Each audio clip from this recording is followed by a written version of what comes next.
Disebutkan di dalam kitab Al-Jawahirul Lu'lu'iyah, syarah daripada Arba'in An-Nawawiyah,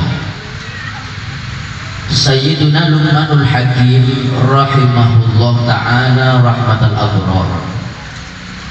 Ada seorang ulama yang bernama Sayyidina Luqmanul Hakim.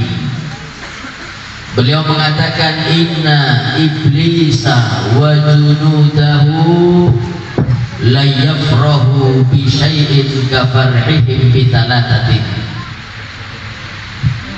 Ada 3 perkara kalau kita umat Nabi Muhammad mempunyai 1 perkara saja, maka itulah yang membuat iblis dan para tentaranya bahagia dan senang, sedangkan hati Nabi Muhammad akan sedih dan menangis.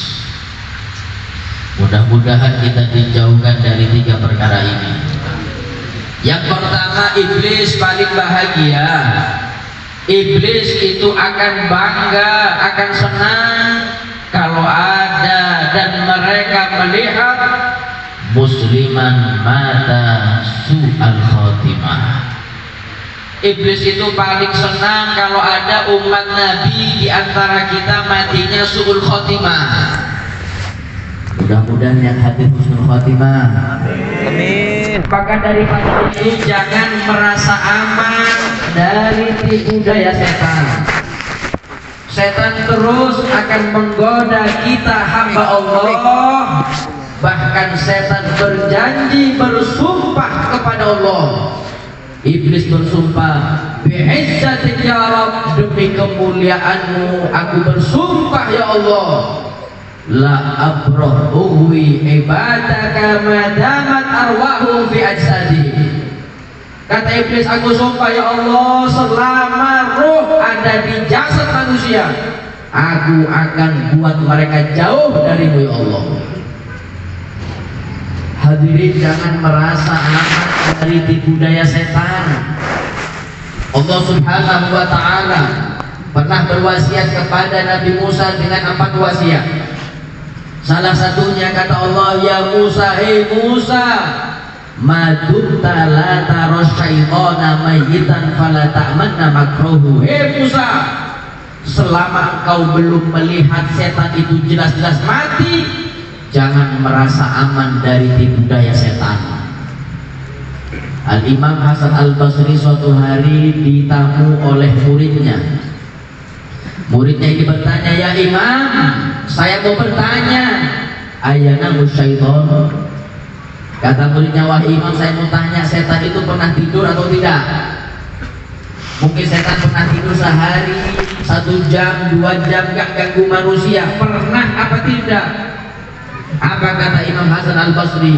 Launa masyaiton lastarahna.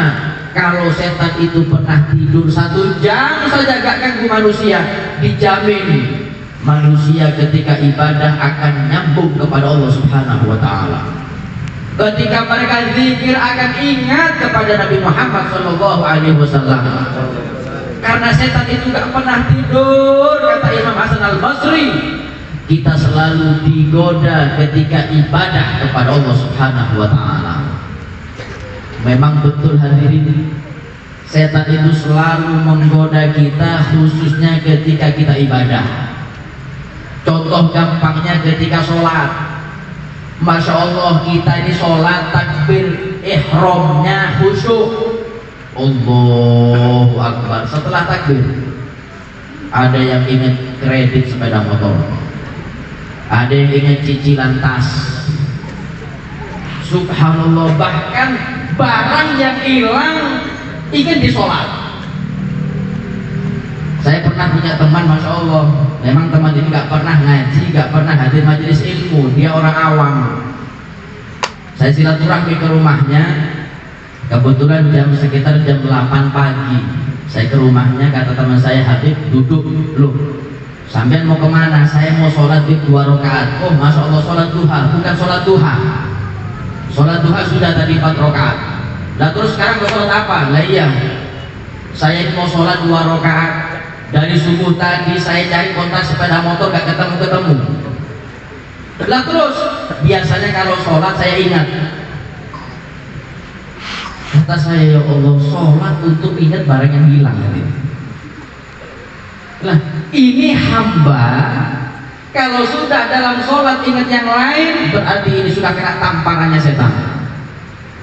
Apa tujuannya? Supaya sholatnya gak berkualitas.